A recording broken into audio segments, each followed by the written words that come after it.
Hello friend, ನಾನು ನಿಮ್ಮ ಸತ್ಯ ಹೋಮ್ ಡೇ ಚಾನಲ್ಗೆ ನಿಮಗೆಲ್ಲರಿಗೂ ಆತ್ಮೀಯ ಸ್ವಾಗತ. ಬನ್ನಿ, ಇವತ್ತು ಏನು ಅಡುಗೆ ಮಾಡ್ತಿದ್ದೀನಿ ಅಂದರೆ ಫಿಶ್ ಫ್ರೈ ಯಾವ ಥರ ಮಾಡೋದು ನೋಡೋಣ ಬನ್ನಿ. ಒಂದು ಪಾತ್ರೆ ತೊಗೊಂಡಿದ್ದೀನಿ, ಅದಕ್ಕೆ ನಾನು 2 ನಿಂಬೆಹಣ್ಣು ಹಿಂಡ್ಕೊಂಡಿದ್ದೀನಿ.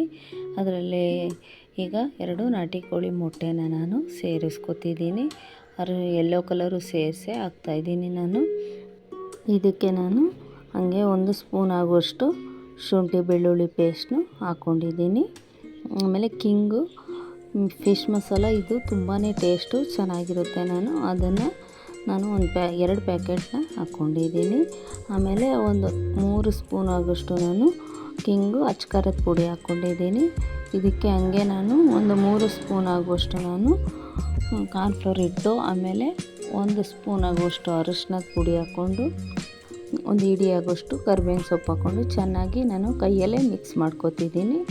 ಈಗ ರುಚಿಗೆ ತಕ್ಕಷ್ಟು ಉಪ್ಪನ್ನ ನಾನು ಹಾಕ್ಕೊಂಡಿದ್ದೀನಿ. ಇದನ್ನು ಚೆನ್ನಾಗಿ ನಾವು ಮಿಕ್ಸ್ ಮಾಡ್ಕೊಳ್ಳೋಣ. ನೋಡಿ, ಈ ಅದಕ್ಕೆ ಚೆನ್ನಾಗಿ ಮಿಕ್ಸ್ ಮಾಡಿಕೊಂಡು ನಾನು ಈಗ ಮೀನನ್ನ ನೆನೆಸಿಡೋದಕ್ಕೆ ಮಸಾಲೆ ಎಲ್ಲ ಹಚ್ಚಿಡ್ತಿದ್ದೀನಿ. ಚೆನ್ನಾಗಿ ಎಲ್ಲ ಕಡೆನೂ ಮಸಾಲೆ ಅಂಟ್ಕೊಳ್ಳೋ ಥರ ಹಚ್ಚಿಟ್ಕೊತಿದ್ದೀನಿ. ನೋಡಿ, ಈಗ ಎಲ್ಲದಕ್ಕೂ ಮಸಾಲೆ ಹಚ್ಚಿಟ್ಟಿದ್ದೀನಿ. ಇದನ್ನು ಒಂದು ಅರ್ಧ ಗಂಟೆ ಇಲ್ಲ 1 ಅವರ್ ಇಟ್ಟು ತುಂಬಾ ಚೆನ್ನಾಗಿರುತ್ತೆ. ನಾನು 3 kg ಆಗೋಷ್ಟು ಮೀನು ಮಸಾಲೆ ರೆಡಿ ಮಾಡ್ಕೊಂಡಿದ್ದೀನಿ, ನೀವು ನೋಡ್ಕೊಂಡು. ಈಗ ಒಂದು ದೋಸೆ ತವ ಇಟ್ಕೊಂಡಿದ್ದೀನಿ, ಅದಕ್ಕೆ ಎಣ್ಣೆ ಹಾಕ್ಕೊಂಡಿದ್ದೀನಿ.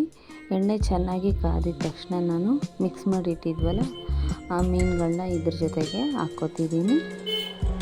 ನೋಡಿ, ಚೆನ್ನಾಗಿ ಎಣ್ಣೆ ಮಿಕ್ಸ್ ಆಗಿದೆ. ಈಗ ಎಲ್ಲ ಮೀನು ನಾನು ಹಾಕ್ಕೊಂಡಿದ್ದೀನಿ. ಇದೊಂಚೂರು ಪ್ಯಾನಲ್ಲಿ ಮಸಾಲೆ ಇಟ್ಕೊಳ್ಳೋದೇ ಇಲ್ಲ, ಅಷ್ಟು ಚೆನ್ನಾಗಿ ಇದಕ್ಕೆ ಮೀನಿಗೆ ಅಂಟ್ಕೊಂಡಿರುತ್ತೆ. ನೋಡಿ, ಈಗ ತಿರುಗಿಸ್ತಾ ಇದ್ದೀನಿ, ಎಷ್ಟು ಚೆನ್ನಾಗಿ ಮಸಾಲೆ ಅಂಟ್ಕೊಂಡಿದೆ. ಇದನ್ನು ತಿರುಗಿಸಿ ಹಾಕ್ಕೋತಿದ್ದೀನಿ ನಾನೀಗ. ಚೆನ್ನಾಗಿ ಎಲ್ಲದನ್ನು ಒಂದು ಕಡೆಯಿಂದ ತಿರುಗಿಸಿ ಹಾಕ್ಕೊಂಡು ಇದಕ್ಕೊಂಚೂರು ಕರಿಬೇವಿನ ಸೊಪ್ಪು ಹಾಕ್ಕೋತಿದ್ದೀನಿ ಮೇಲೆ. ಚೆನ್ನಾಗಿರುತ್ತೆ, ಘಮನೂ ಚೆನ್ನಾಗಿರುತ್ತೆ, ಟೇಸ್ಟು ಚೆನ್ನಾಗಿರುತ್ತೆ ಕರಿಬೇವಿನ ಸೊಪ್ಪಿನ ಜೊತೆಗೆ.